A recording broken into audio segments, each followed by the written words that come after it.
Bien, para este ejercicio de tubería en serie de clase 3 tenemos aceite lubricante que debe circular por un sistema de tubería con una caída máxima de presión de 60 kilopascales manométrico entre los puntos 1 y 2. El aceite tiene una gravedad específica del 0,88 y una viscosidad dinámica de 9,5 por 10 a la menos 3 pascal por segundo.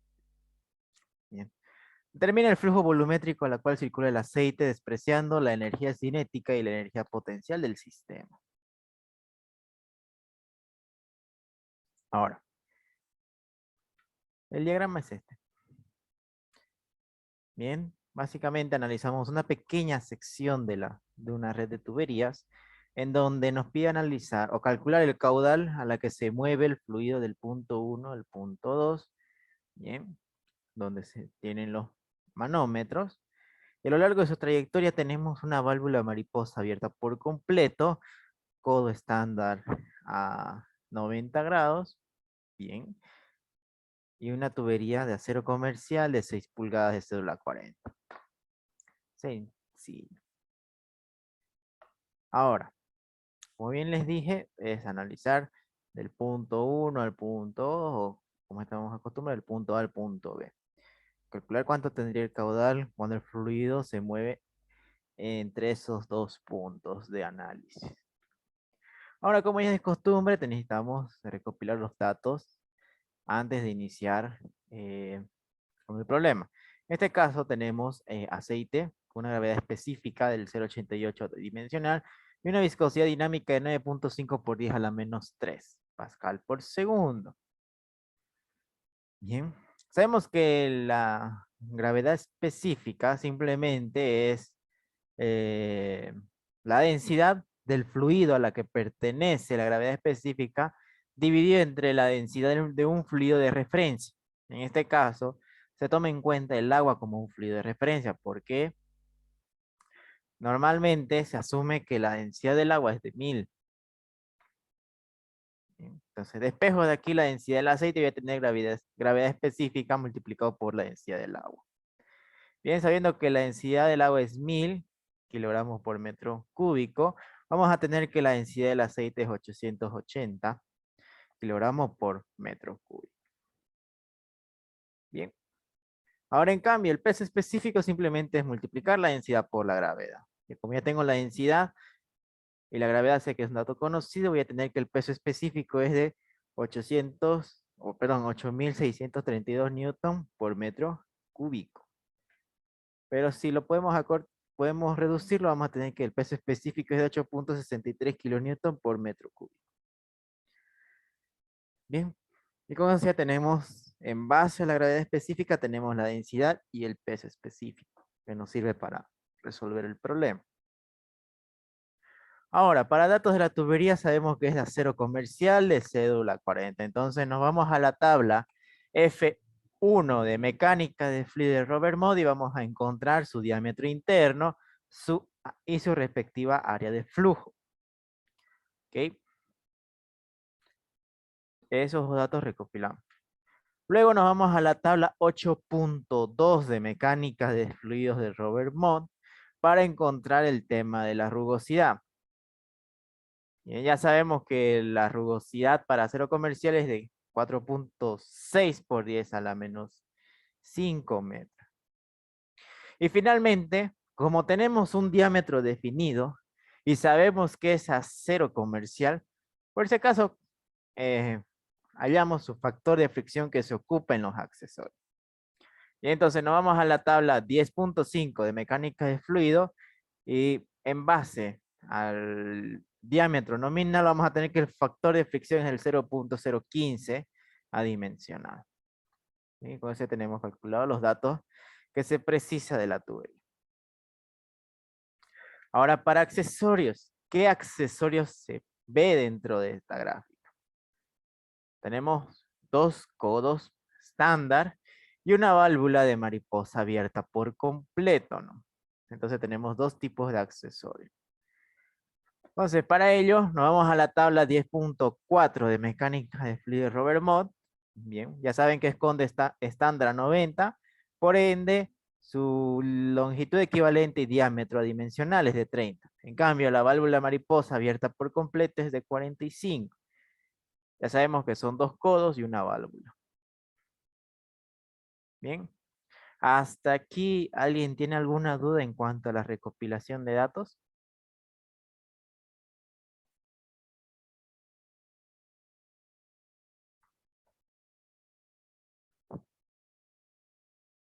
Todo bien. Bien.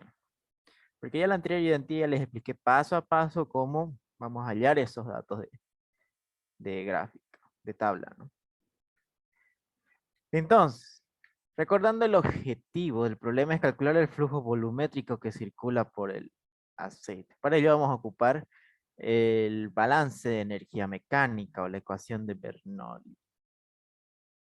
Bien, lo siguiente es deducir la ecuación en función de este sistema. ¿Y qué es lo primero que ustedes pueden observar dentro de este diagrama? O sea, ustedes lo ven y dicen, ah, no tiene esto. Directamente lo tachan.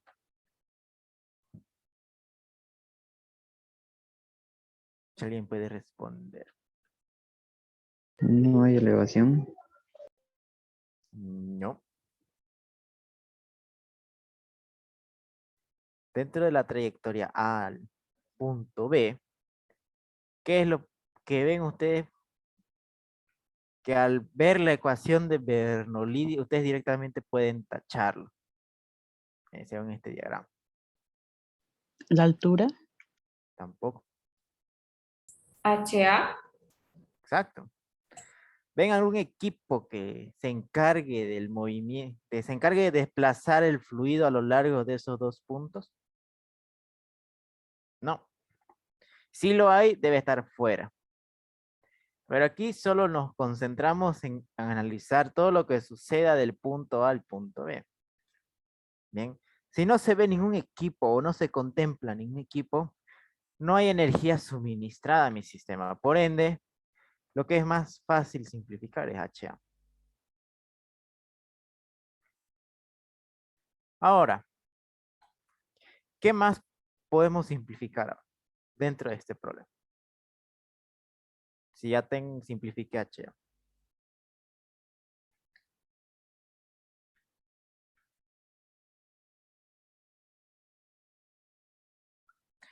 El mismo enunciado les dice que despreciemos la energía potencial de mi sistema. Por ende, no vamos a tomar en cuenta en la ecuación de Bernoulli tanto ZA como ZB. ¿Ok? ¿Qué más podemos simplificar acá?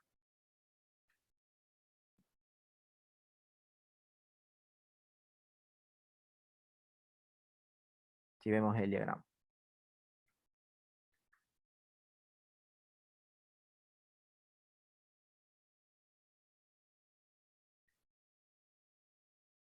¿Mm?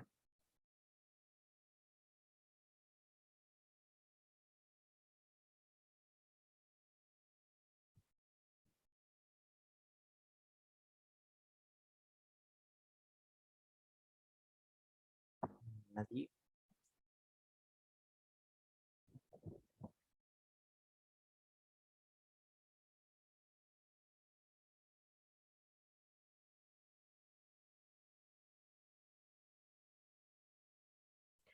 Nos pide despreciar tanto la energía potencial como la energía cinética. Entonces, automáticamente se va la energía cinética de mi ecuación de Bernoulli. Ahora, ¿qué más podemos simplificar acá? ¿Ustedes creen que tendríamos que simplificar la presión dentro de la ecuación en función de este diagrama? Sí, no, ¿por qué?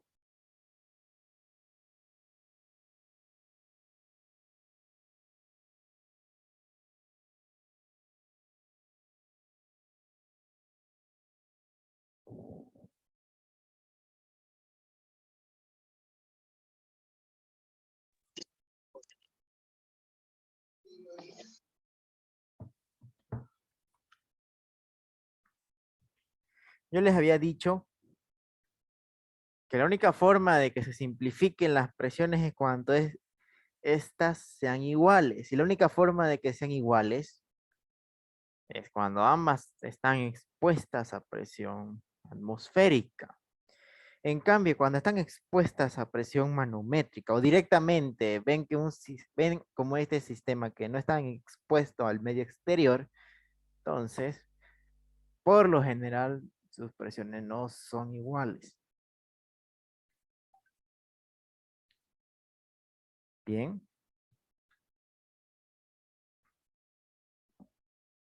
Esa es la diferencia. Aparte, me dice que tenemos una cierta caída de presión presente en el problema. Es un dato más que tienen que tomar en cuenta. Entonces, no podemos simplificar nada más de esta ecuación. Vamos a tener esta expresión. Pero como trabajamos con caída de presión, directamente puedo acomodar que la energía de presión de B vaya al otro lado a restar. Y como estamos hablando de un sistema isotérmico, las propiedades físicas se mantienen constantes. Entonces, el peso específico es constante. Podemos eh, eh, factorizar. Bien, vamos a tener la caída de presión de mi sistema o A menos B sobre el peso específico igual a la energía perdida por fricción. Y esa va a ser nuestra ecuación propia del sistema que acabamos de analizar anteriormente. Bien, por eso es importante que dominen la parte de cómo simplificar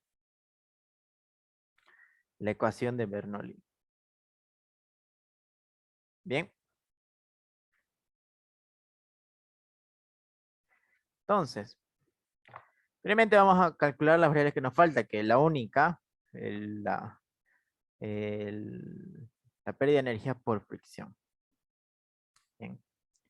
Primeramente vamos a trabajar para tramos rectos. Ya sabemos que la pérdida en tramos rectos es la sumatoria de todos los tramos rectos de un sistema. O bien lo trabajamos así por secciones, o bien lo trabajamos en una sola, siempre y cuando el diámetro no varíe. Entonces, vamos a contemplar de que tenemos 3 tramos rectos o 3 secciones rectas. Bien. Pero entre las 3 secciones ambos conservan un diámetro nominal de 6 pulgadas. Entonces es fácil trabajar con una longitud total. Entonces lo único que nos queda es sumar las longitudes de los tramos rectos, que son 30 más 40 más 30. Automáticamente vamos a tener 3 tramos rectos con una longitud total de 100 metros. Y eso lo venimos y lo reemplazamos en la ecuación de Darcy, ¿no? Donde sabemos que la pérdida en tramos rectos es igual al factor de fricción de tramos rectos multiplicado por la longitud total sobre el diámetro y este multiplicado por su energía cinética. Bien, reemplazando los datos que ya tenemos como la longitud total y el diámetro y la gravedad, vamos a ver que solamente nos falta el factor de fricción y la velocidad. Bien, al cuadrado. Ahora, vamos a tener metros con metros se van. Vamos a simplificar todavía un poco más las unidades. Bien, vamos a tener que la relación entre 100 sobre 0,15 es de 648.92. Totalmente dimensional multiplicado por el factor de fricción por la velocidad al cuadrado sobre 2 veces la gravedad. Bien. Ahora, por ahora no puedo hacer nada más. Porque recuerden que el objetivo del problema es calcular el caudal. Y si no tengo caudal, obviamente que no tengo velocidad. Ahora, para el cálculo del factor de fricción, ustedes saben que el factor de fricción depende sí o sí del número de Reynolds. Y el número de Reynolds depende de 3 cosas. Propiedades físicas, características de tubería y movimiento del fluido.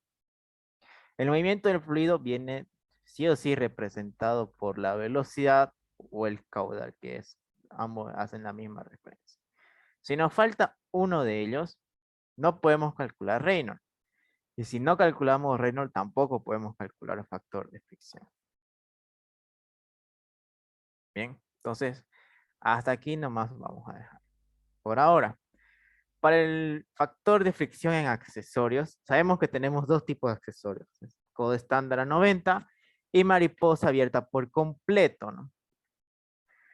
Ahora, desglosando esto, vamos a tener cantidad de codos por el factor de los codos, el valor adimensional, longitud equivalente y diámetro por su energía cinética, más la cantidad de válvulas por el factor de válvulas, el valor adimensional del accesorio por su energía cinética. Entonces aquí podemos factorizar lo que es la energía cinética, ¿no? Y reemplazar todos los datos que habíamos recopilado al inicio, ¿no? Como cantidad y el valor equivalente más el factor de fricción. El factor de fricción lo ocupamos en ambos accesorios, ¿no? Ya sea para factor codo o factor válvula. ¿Ok? Hoy es 0.015. Tenemos dos codos y un valor adimensional del codo de 30. En cambio, tenemos una válvula y un valor adimensional de la válvula de 45. Y al igual no conocemos la velocidad, pero obviamente la gravedad es un dato universal. Entonces resolvemos eso y vamos a tener que el factor de fricción en accesorio es de 1.57 por velocidad al cuadrado dividido entre 2 veces gravedad. Bien, lo único que nos queda es sumar esos dos miembros. Ahora, lo que es más fácil para mí, una vez que sumamos, podemos factorizar directamente la energía cinética, ¿no? Y vamos a tener toda esta expresión. ¿Okay? Ahora, lo único que nos queda es reemplazarlo dentro de la ecuación de mi sistema. Bien, y aparte, podemos reemplazar lo que es la caída de presión, ya que sabemos que la diferencia entre la presión del punto A y la presión del punto B es netamente caída. Eso se le llama caída de presión. Y eso nos lo proporciona el dato, que la caída máxima de presión entre el punto 1 y 2 es 60 kilopascales, pero en presión manométrica. Bien. Entonces, aquí no puedo todavía reemplazar esos 60. Bueno, podría reemplazar en presión manométrica, pero no debería. ¿O sí? Así se puede. A ver. Ah, sí, cierto, se puede. Porque es caída. A ver. Pero en sí la teoría, si ustedes lo hacen o no lo hacen, les tiene que dar lo mismo. Pero la cosa es que si ustedes trabajan en ecuación de Bernoulli, siempre se trabaja con presiones absolutas. Bien, y para convertir cualquier presión, ya sea manométrico o de vacío, si es manométrica, obviamente le suman la atmosférica y si es de vacío, le restan la atmosférica. Bien. Entonces se supone que tenemos presión atmosférica más presión manométrica del punto A. Todo esto del punto A. Menos, abrimos paréntesis, presión atmosférica más presión manométrica del punto B. Ah, cierto, se simplificaba. Se supone que este menos afecta a este y vamos a tener que esto con esto se simplifique. Vamos a tener presión manométrica de A menos presión manométrica. Bien, entonces. Pero lo correcto era convertirlo a presión absoluta. Ok, entonces como no afecta si convertirlo a presión manométrica o presión absoluta, entonces lo vamos a trabajar directamente en presión manométrica, que son 60 kilopascales o, dicho de otra forma, 60 kilonewton por metro cuadrado. Bien, podemos resolver eso más todavía.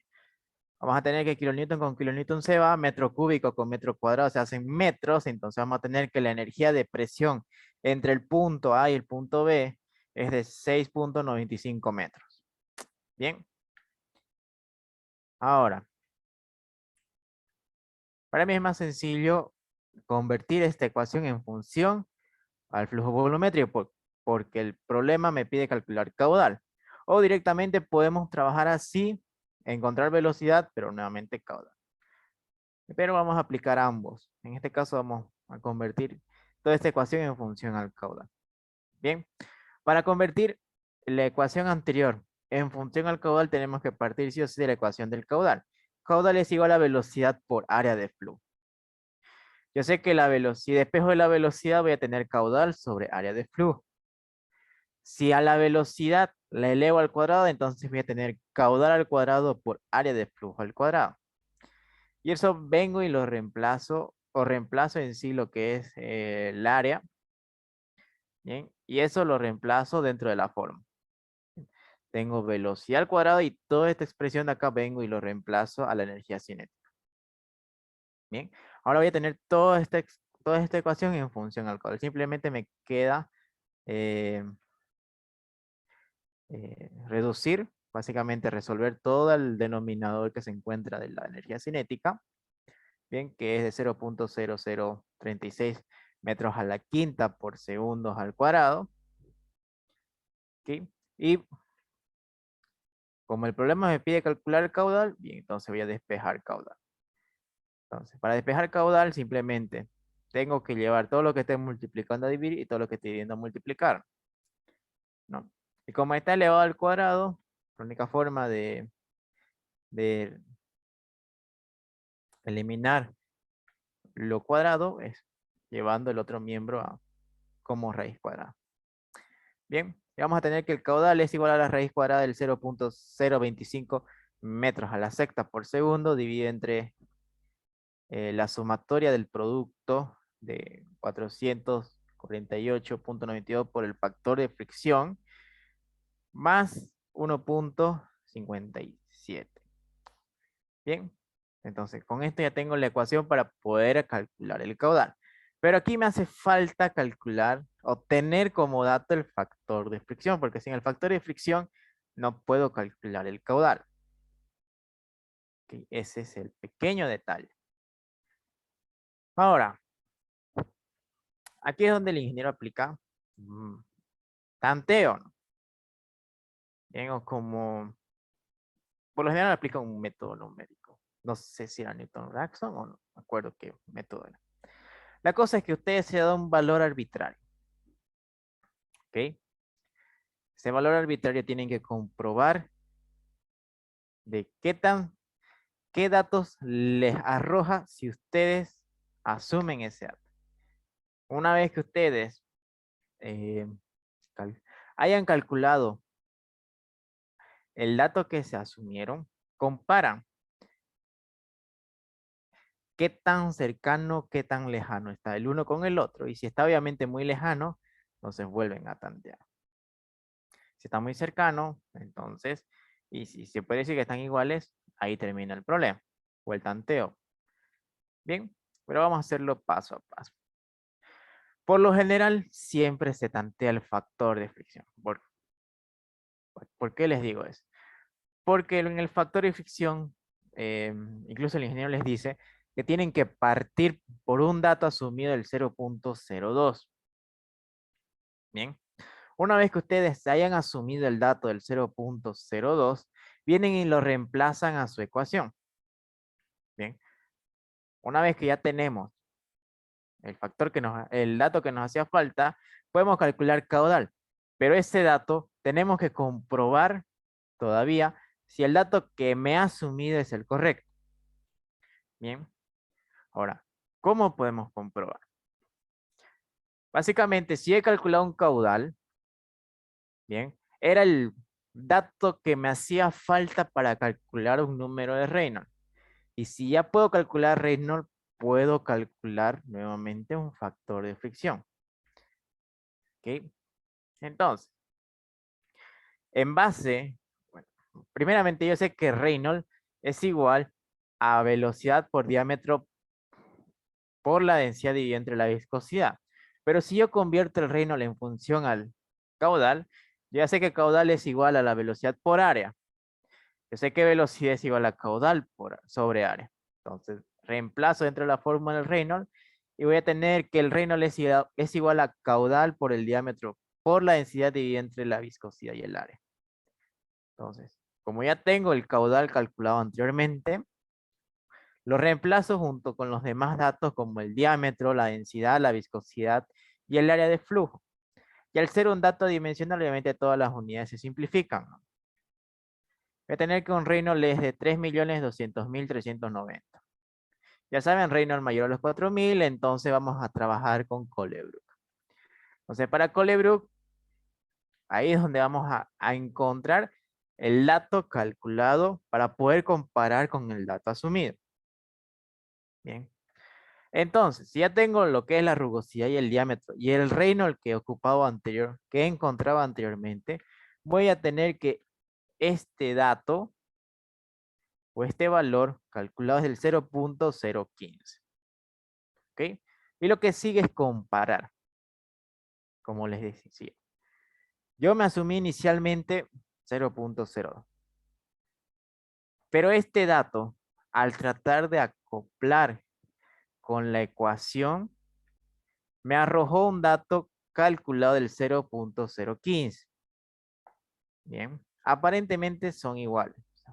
Al ser cantidades pequeñas, podríamos decir que son iguales. Incluso podemos decir que el factor calculado lo podemos redondear y sería 0.02, ¿no? Pero hay un método que nos ayuda a tomar esa decisión como se dice. Bien, para ello se calcula el porcentaje de desviación. Por el porcentaje de desviación, simplemente es la relación entre la diferencia del dato asumido y el dato calculado dividido entre el dato asumido al 100%. Bien, obviamente en valor absoluto, para que siempre le salga positivo. Entonces, si yo calculo el porcentaje de desviación, colocando los datos calculados y asumidos, voy a tener que ese porcentaje del 24%. Aquí es donde el ingeniero les dice, muchas veces en el examen, si es que realizan ese ejercicio, o normalmente asume que para que un tanteo se acepte, su porcentaje de desviación tiene que ser menor o igual al 1%. O muchas veces le dice, me tienen que salir iguales. Eso quiere decir que su porcentaje de desviación tiene que ser igual a 0. Bien. O sea, que el factor asumido sea igual al factor calculado. Cuando de verdad quieren. Pero en este caso, al ser un porcentaje de desviación del 24 y yo trabajando aquí con un porcentaje aceptable del 1%, entonces, de todas formas, no son iguales. Por eso les dije, esta fórmula me ayuda a tomar esa decisión de si de verdad son iguales o no el dato que yo me asumí con el dato que acabo de calcular. En caso de que no se acepte el tanteo, entonces tengo que plantear un segundo tanteo. Entonces, para iniciar primeramente para la conclusión del segundo tanteo, ya que está fuera del rango permitido, entonces digo que no es igual. Entonces, para iniciar el segundo tanteo, tengo que decir que el factor calculado del primer tanteo es igual al factor asumido del segundo. Por ende, el factor asumido del segundo tanteo es igual a 0.15. ¿Ok? Y con eso vuelvo a repetir todo lo que hemos hecho en el primer tanteo. ¿Hasta aquí alguna duda?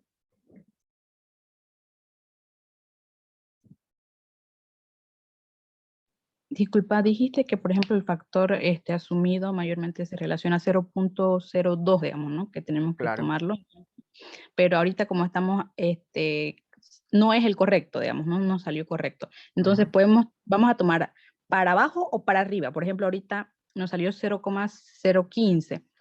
No podríamos tomar, por ejemplo, si nuestro resultado saldría 0.025, digamos. ¿Lo tomaríamos también? Claro. Ok. Bien. Es que esa es la manera de realizar el tanteo. Si no, sería totalmente al azar y ¿cuánto tardarían ustedes en igualar? Bien. Por eso es que se hace. Igual, si para el segundo tanteo no les sale igual, nuevamente aplican esta teoría. Para iniciar un siguiente tanteo, a manera general, para iniciar el siguiente tanteo, tenemos que ocupar el factor calculado del tanteo anterior, ¿bien?, como dato de referencia para iniciar el siguiente tanteo. Bien, y así hagamos 2, hagamos 3, hagamos 4, se va a repetir la misma forma. ¿Ok?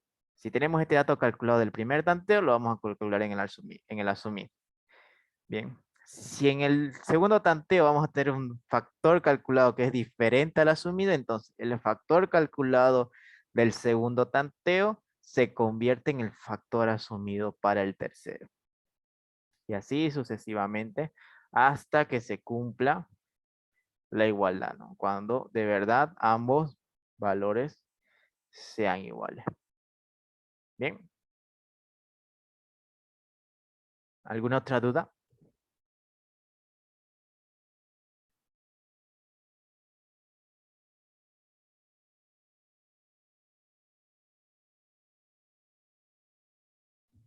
Sí, disculpe, yo tengo una pregunta. Pasa que no pude entrar a la primera auxiliatura y Ujú. quería saber si esta grabación o las diapositivas usted las pasaba por algún medio.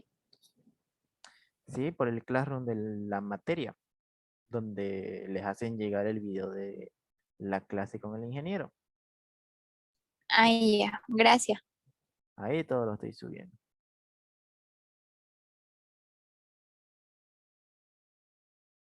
¿Alguna otra pregunta?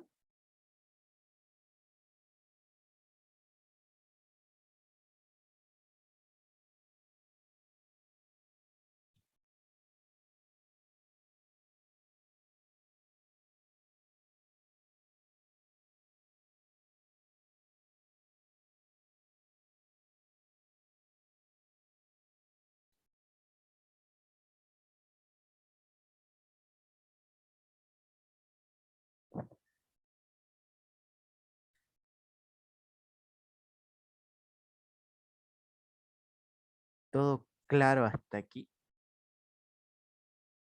Porque en base a eso igual es la clase 3. Si vamos a aplicar un tanteo es el mismo, bajo la misma metodología.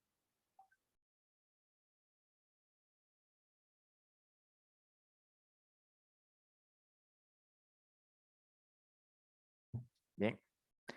Entonces iniciemos el segundo tanteo. Ya que tenemos el dato asumido para el segundo tanteo, entonces lo venimos y lo reemplazamos en la ecuación.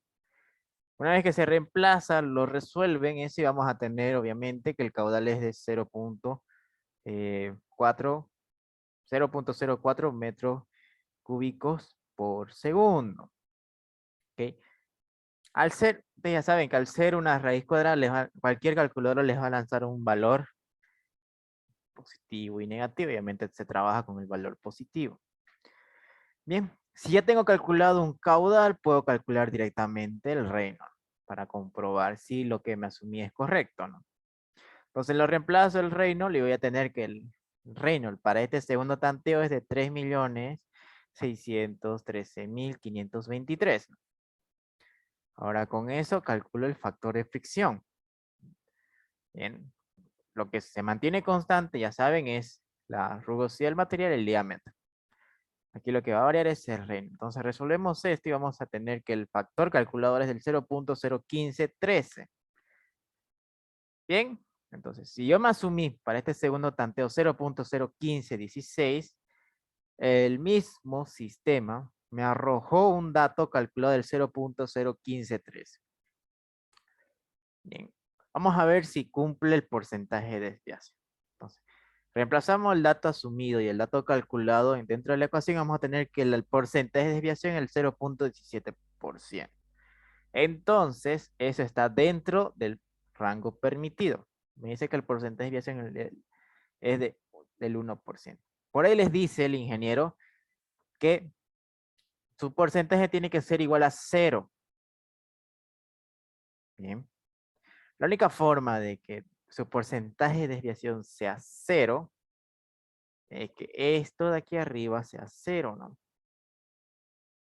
todo eso. Y ustedes saben que para que una diferencia sea igual a 0 es que ambos valores tengan que ser iguales. En pocas palabras está diciendo que su factor asumido sea igual con todos los números a su factor calculado. Bien, si van a trabajar con 5 decimales, entonces su factor calculado o asumido y asumido tendrán que tener los mismos 5 decimales. Ahora, cuando se cumple el porcentaje de desviación, bien, entonces podemos decir que esto es aproximadamente igual. No igual, obviamente, porque por los decimales, pero debido a que está dentro del parámetro, podemos decir que esto es aproximadamente igual. Entonces, si es aproximadamente igual, ya no es diferente, podemos decir que el caudal para este problema es de lo que calculamos en el segundo tanteo, que es el 0.047 metros cúbicos por segundo. Y esa sería la respuesta del problema. Bien. Sencillo, ¿no? Lo único moroso es el tema del tanteo. Que puede ser que con 2 sea suficiente, o capaz que tengan que hacer un tercero o un cuarto en el peor de los casos. Bien. ¿Hasta aquí alguna duda?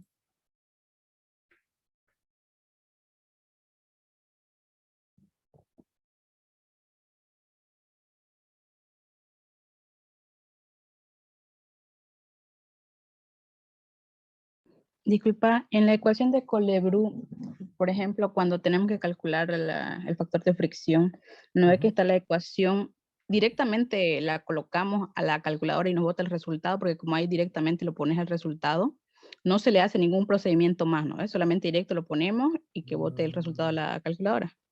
Sí y no. Por lo general esto se resuelve por solve. Bien. Si sabes ocupar solve en tu calculadora, entonces no va a haber problema. Dentro de la calculadora hay un procedimiento antes, obviamente dependiendo de qué calculadora sea. Si estamos hablando de una Casio, como vulgarmente se conoce la carnicera, hay un paso que se sigue antes de meter toda esta ecuación en sí y que le des igual y te arroje un resultado. No es así por así. Bien. Al igual que otras calculadoras.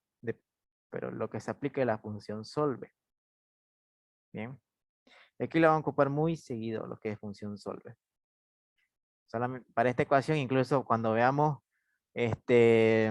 como ya vieron la teoría de transporte de fluido compresible, ya vieron que las ecuaciones son largas ahí, ¿no? Ahí sí vamos a ocupar solve para resolver, para encontrar variables dentro de esa ecuación.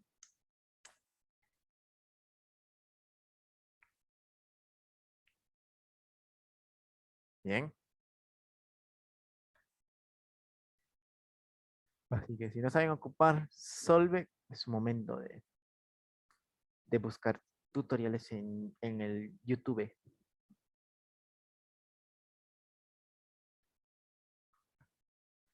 Depende de qué tipo de calculadora sea. Casio, si ocupan las HP o la Texas igual. En YouTube se consigue todo tipo de tutoriales para el uso del solve.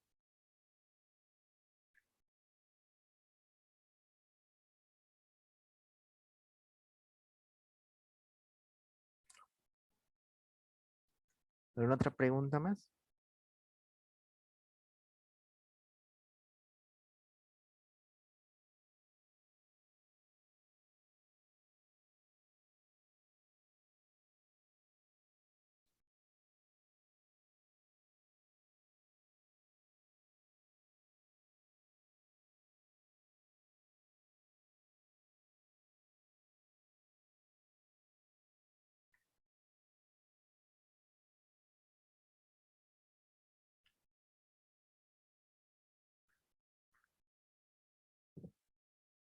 Bien.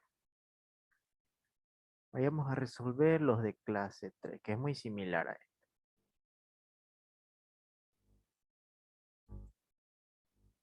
esta clase 3.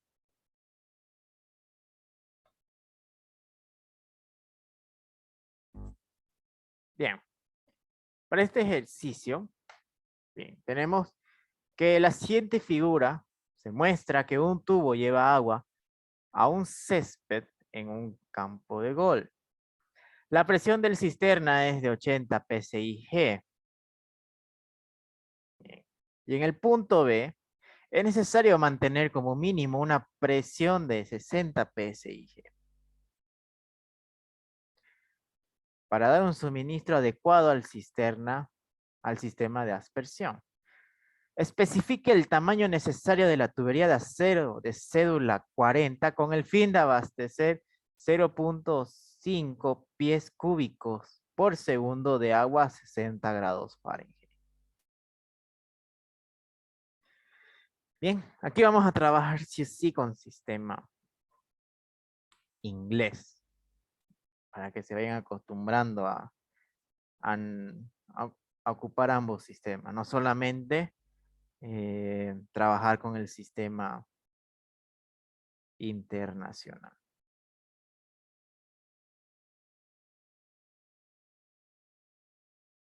Bien. Entonces, como datos, bien, sabemos que el fluido es agua a una temperatura de 60, un caudal de 0,5 pies cúbicos por segundo y tenemos una presión de A de 80 y una presión en B de 60. Nos pide calcular el tamaño de tubería. ¿Ok? Analizando el punto A hasta el punto B, nos pide encontrar el tamaño de esa tubería de 60 pies. ¿Ok? Vamos a tener agua a una temperatura de 60 grados Fahrenheit. De la tabla A2 de mecánica de fluido, vamos a tener una densidad, primero, de 1.94 slug por pie cúbico. Una viscosidad cinemática de 1.21 pie cuadrado por 1.21 por 10 a la menos 6 pie cuadrado por segundo. En cambio, de los datos de la tubería, el único dato que sé es acero comercial, entonces solamente puedo recopilar de eso la rugosidad. Entonces me voy a la tabla 8.2 y de ahí recopilo que la rugosidad para el acero comercial en pies es de 1.5 por 10 a la menos 4. Como desconocemos el diámetro nominal, entonces no puedo encontrar diámetro interno y peor el área de flujo.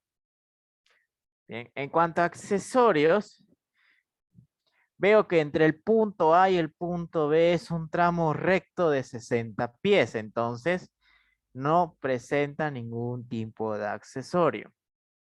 Simplemente es un tramo recto.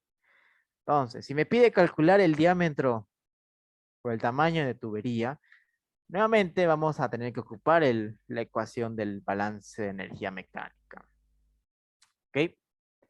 Entonces, nuevamente vamos a practicar cómo simplificar esta ecuación acorde a mi sistema. Ahora, ¿qué es lo primero que pueden simplificar una vez que ustedes ven este tipo de sistema? HA. Bien, no se presenta ningún equipo entre el punto A y el punto B, por ende, no hay energía que se suministra. Entonces podemos simplificar HA. Ahora, ¿qué otra cosa más yo puedo simplificar dentro de esta ecuación?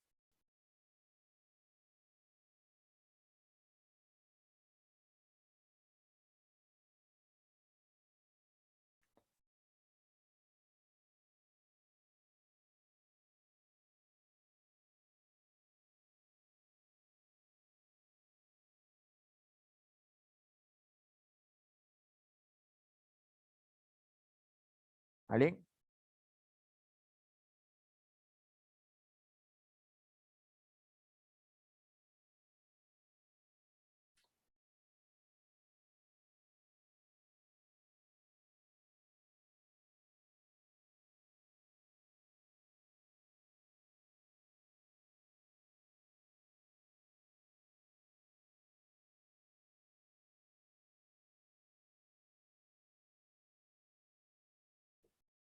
Nadie. Podría ser ZA la referencia. Exacto. Podemos evaluar, por ejemplo, la energía potencial, ¿no? Entonces, si yo sé que mi nivel de referencia es aquel punto que se encuentra en una parte inferior a diferencia del otro, entonces yo sé que A es mi nivel de referencia. Por ende, la energía potencial de ZA es 0. Porque sé que el punto que estoy analizando y mi nivel de referencia son el mismo, entonces no hay una altura considerable. Luego, ¿qué más puedo simplificar dentro de esta ecuación?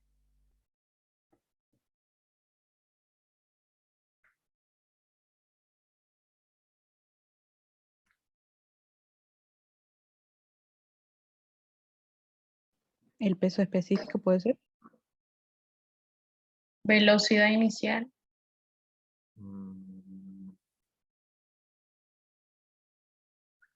¿Peso específico? No.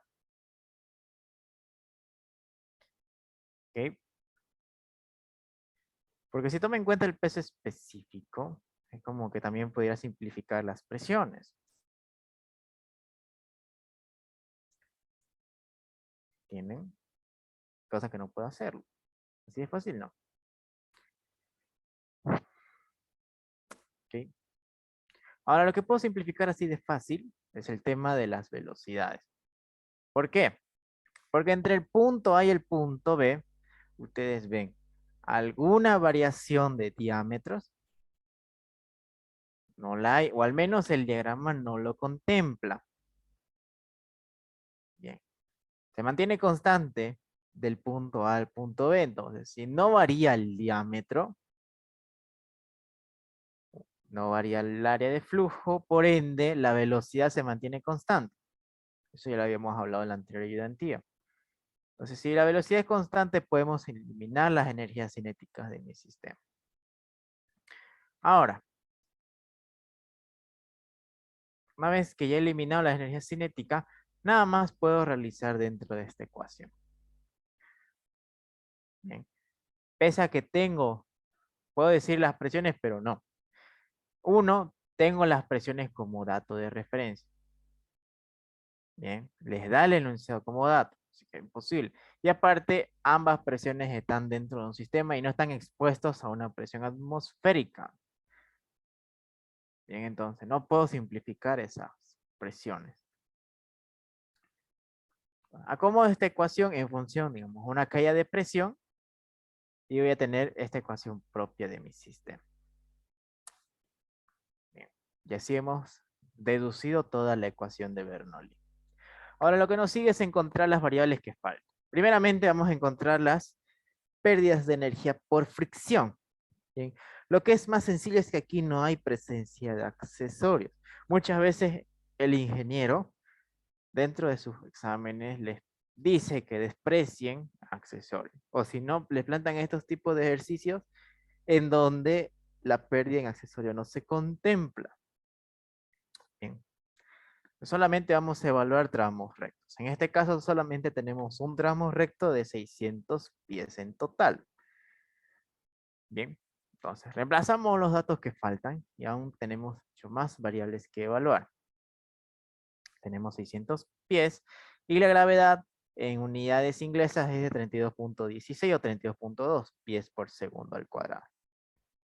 Bien, entonces convirtiendo la energía cinética en flujo volumétrico partiendo de la misma forma. Yo sé que caudal es igual a velocidad por área de flujo. Despejo la velocidad de tener caudal sobre área de flujo. Si la velocidad lo elevo al cuadrado, entonces el caudal y el área de flujo se elevan al cuadrado. Bien. Y yo sé que el área de flujo es igual a pi cuarto por el diámetro interno al cuadrado. Sin olvidar que todo eso está elevado al cuadrado. Entonces, si yo sé que la energía cinética está la velocidad al cuadrado por 2 veces la gravedad, lo convierto esto en función al flujo y voy a tener que el caudal al cuadrado es igual a 2 veces la gravedad por pi cuarto al cuadrado por el diámetro interno a la cuarta. Bien. Y nuevamente lo reemplazo dentro de esta ecuación y voy a tener ahora Todo esto en función al caudal. ¿Bien? Reemplazo los datos que manejo como el caudal nuevamente. Yo sé que el caudal es 0.5 pies cúbicos por segundo. Bien, sin olvidar también de que esto está al cuadrado, entonces por eso es pi a la sexta por segundo al cuadrado. Ahora, para mí es mucho sencillo simplificar segundo al cuadrado con segundo al cuadrado. Pie con pie se simplifica y tener pi a la sexta. Entonces, fácilmente puedo agarrar todo esto de acá y resolverlo. Que me va a dar 3.78 pies a la sexta por el factor de fricción multiplicado entre diámetros a la quinta, ¿no? Vamos a tener este diámetro. Con este diámetro me da diámetros a la quinta. ¿Okay? Y en base a eso vamos a tener el factor entre ambos rectos. Entonces, como despreciamos o en nuestro sistema no se contempla los accesorios, entonces directamente el factor de fricción depende del tramo rectivo y es de 3.78 pies a la sexta por la relación entre el factor de fricción y diámetros a la quinta. ¿Okay? Al igual que en la clase 2, para poder calcular el factor de fricción depende sí o sí del Reynolds. Y el Reynolds ya saben que depende de tres cosas: propiedades físicas del fluido, características de la tubería y el movimiento del fluido. La mayoría de las veces vamos a tener las propiedades físicas. Dependiendo de qué tipo de tuberías, de qué tipo de sistema sea, vamos a ver si nos hace falta el movimiento del fluido o las características de la tubería. En este caso, como es de clase 3, es obviamente que nos hace falta la característica de la tubería, porque desconocemos cuánto es su diámetro. En cambio, ahora sí ya nos da el caudal. Sabemos que el fluido se mueve a 0.5, si mal no recuerdo, pies cúbicos por segundo. Entonces, como les dije, si no tengo esas tres cosas, no puedo calcular el Reynolds y a su vez no puedo obtener el factor de fricción. Entonces, lo reemplazo dentro de la ecuación del sistema y de una vez reemplazo lo que es la energía potencial. Yo sé que la energía potencial del punto B es la diferencia de altura que hay entre A y B, entre el nivel de referencia y B, que son los 25 pies, ¿no? Y aprovechando la energía, la energía por fricción. Bien. Ahora, yo ya sé que la energía de presión, bien, es de 80 PSIG y 60 PSIG. Bien, saben que PSIG o PSI directamente es libra-fuerza por pulgada cuadrada. Entonces 80 menos 60 ya saben que es 20 libra-fuerza por pulgada cuadrada. Pero el detalle es que el peso específico está medido o tenemos que encontrarlo. Ya sé que el peso específico es la densidad del agua a 60 grados Fahrenheit por la gravedad. Pero el detalle es que la densidad, si ustedes ocupan la tabla del Robert Mott, la densidad del agua en unidades inglesas les dan slug pies cúbicos. ¿Ok? Pero el slug es igual a libra fuerza por segundo al cuadrado, bien, por pie. Eso equivale al slug, por si acaso. Todo esto de aquí, acá arreglé el pulso. Perdón. Todo esto de acá, el slug, equivale a esto.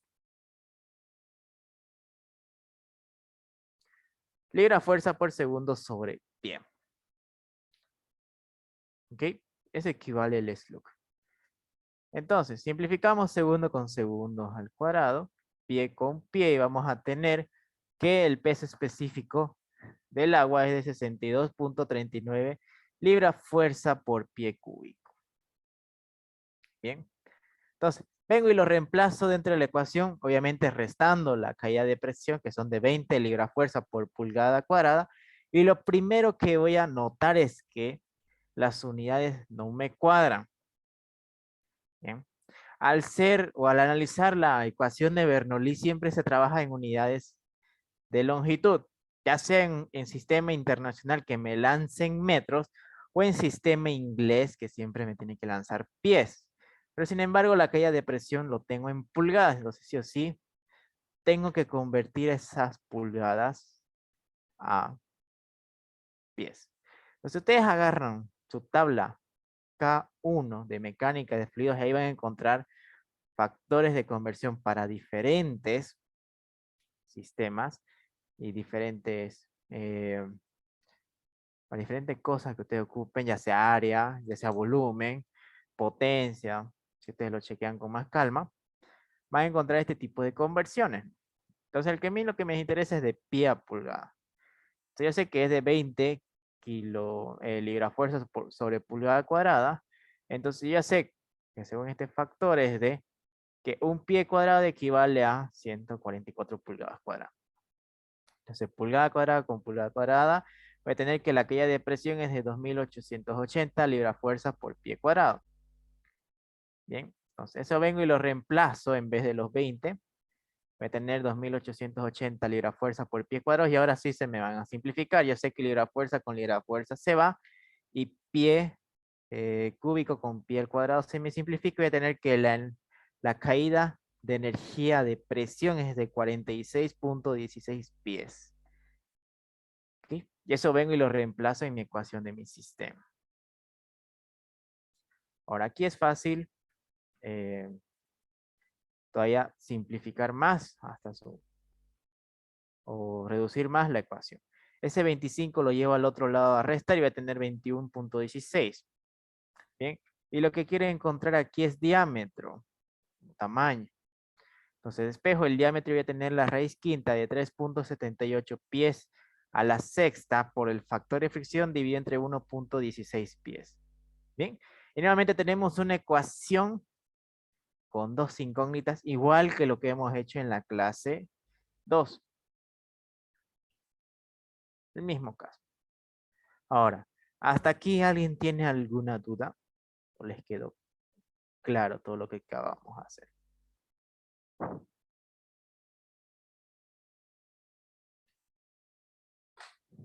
Todo bien, auxiliar.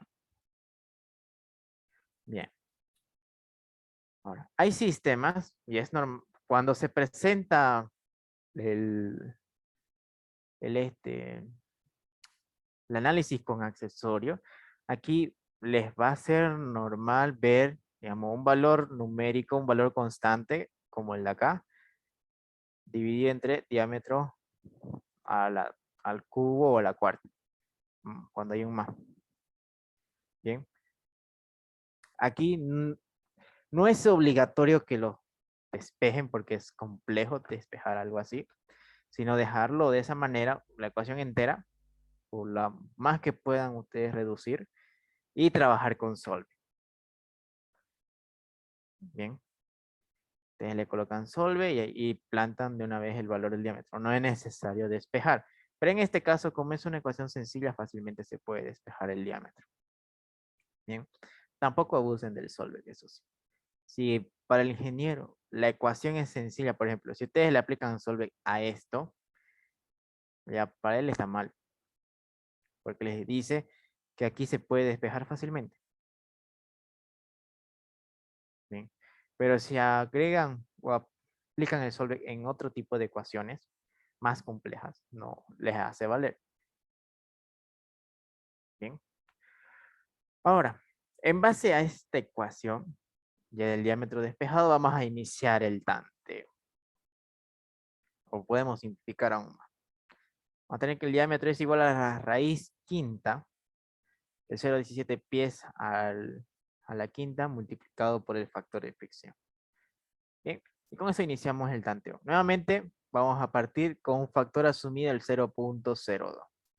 Entonces, en base a esa ecuación, reemplazo el factor asumido y voy a tener que el diámetro es del 0.32 pies. ¿Okay? Con eso, calculo reino. Pero el reino lo tengo en función a la velocidad. Bien, podemos convertirlo eso en función al caudal.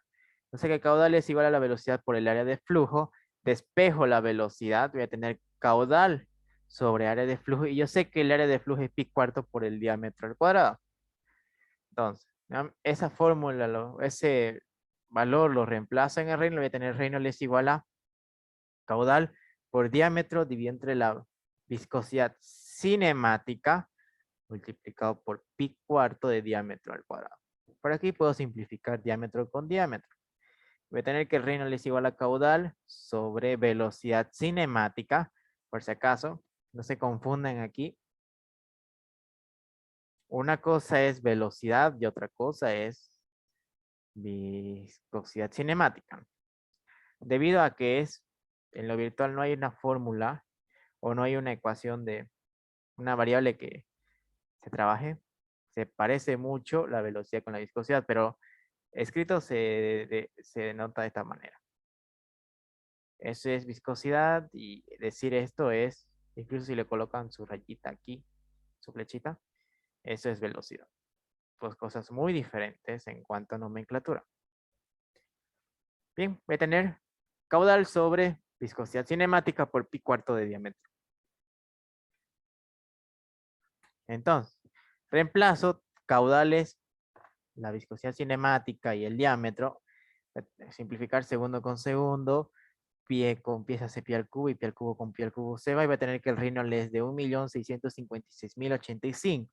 Reynolds mayor a 4.000, entonces vamos a necesitar Colebrook para calcular el factor de fricción. ¿Ok? Entonces, para el factor de fricción aquí, ocupo, perdón, la rugosidad, el diámetro anterior, el diámetro que he calculado con el factor asumido y el Reynolds anteriormente calculado. Entonces reemplazo esos datos y voy a tener que el factor calculado es el 0.016. Bien, y comparo. Factor asumido me da 0.02. El factor calculado me da 0.016. Bien, aparentemente igual. Incluso si lo redondeo, podría decir que es igual. Pero calculo primeramente el porcentaje de desviación. Una vez que reemplazo el factor o los datos asumidos y los datos calculados, voy a tener un porcentaje de desviación del 16%. Entonces, para que se acepte un tanteo, este porcentaje tiene que ser menor o igual al 1%. Entonces, si es menor o que está fuera de ese rango, estos dos datos son diferentes. Entonces, no puedo aceptar este primer tanteo y obligatoriamente tengo que iniciar el segundo. Y para iniciar el segundo, como les dije, el factor calculado del primer tanteo se convierte en mi factor asumido en el segundo. Por ende, el factor asumido del segundo tanteo es el 0.016. Bien, y con eso iniciamos el segundo tanteo. Una vez que ya tengo el factor asumido del segundo tanteo, vuelvo a calcular el diámetro, el 0.31 pies. Si tengo calculado el diámetro, calculo Reynolds. Reemplazo, o lo que cambia aquí es el diámetro, y voy a tener que el Reynolds es igual a 1.715.978. Entonces, Reynolds mayor a los 4.000, vamos a ocupar Colebrook porque es un sistema de régimen turbulento. Entonces, reemplazo lo que es la rugosidad, diámetro y Reynolds dentro de la fórmula y voy a tener que el factor calculado es el 0.01673. Bien, entonces tengo un dato asumido del 0.01674 y un factor calculado del 0.01673. Entonces, calculo su porcentaje de desviación y voy a tener que ese porcentaje es el 0.07%. Entonces, eso está dentro de mi porcentaje de aceptación. Bien, y puedo decir que esto es aproximadamente igual. Entonces, si es aproximadamente igual, el diámetro que calculé anteriormente o que calculé en este tanteo es la respuesta del problema del 0.31 pies. Bien. Ahora, por si les pide o si o está dentro de su respuesta, ¿cuál sería su diámetro nominal? Entonces, si ya tenemos calculado el diámetro, que sería 0.31 pies, tenemos que agarrar la tabla F1. Bien. De cédula 40. Ahora, tenemos que irnos a la parte del diámetro donde se aproxime ese 0.31. Bien, vamos a tener 0.20, 0.25, 0.29 y 0.33. ¿Ok? En este caso, oscila entre 3 medias pulgadas o directamente 4. Bien. Por lo general, siempre se opta por aquella que menos pérdida de energía de fricción le genera a un sistema. ¿Ok? Y cuando normalmente genera menos pérdida de energía, o sea, que le genere menos dificultad para que se mueva un fluido, es aquel que tiene mayor diámetro. Obviamente, al tener mayor diámetro, vamos a tener una velocidad más lenta, pero al tener una velocidad más lenta, una menor velocidad, este le va a generar menos pérdida de energía. O sea, vamos a desplazar aún más el fluido a lo largo de un sistema. ¿Ok? O también ustedes pueden optar, pero por si les pide una conclusión. ¿Bien? El problema terminaba hasta con el cálculo del diámetro. Pero si les dice, calcule o cuál sería el diámetro nominal de este sistema y justifique su respuesta, ustedes pueden decir, si optan 4, deberían colocar, digamos, para que su sistema no genere o no produzca tanta pérdida de energía por fricción, se opta por un diámetro de 4 pulgadas. ¿Ya? Porque al tener mayor diámetro, menor va a ser la velocidad, y al ser menor la velocidad, menor va a ser la energía cinética. Bien, y ustedes saben que la pérdida de energía por fricción depende sí o sí de la energía cinética. Bien, eso pueden colocar como una respuesta. ¿Hasta aquí dudas?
¿Todo claro?